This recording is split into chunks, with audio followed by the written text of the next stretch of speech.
तर मित्रांनो फायनली निघाले माझ्या हॉटेलमधून मी आता. माझ्यासोबत गुलबदन भाऊ आहे.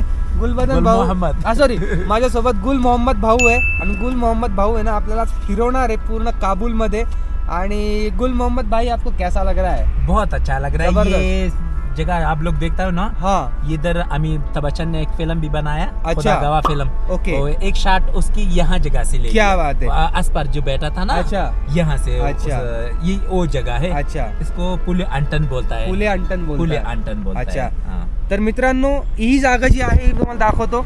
ह्या जागेवरती खुदा गवाह पिक्चरची शूटिंग झाली होती. आणि तुम्ही वरती बघू शकता डोंगर, बर्फ यार, तिकडे वरती घरं आहेत. आणि गुल मोहम्मद भाईंनी मला सांगितलं की वरती जर तुम्हाला जायचं असेल ना तर तुम्हाला पायी जावं लागतं. इथे वरती गाडी वगैरे अजिबात जात नाही.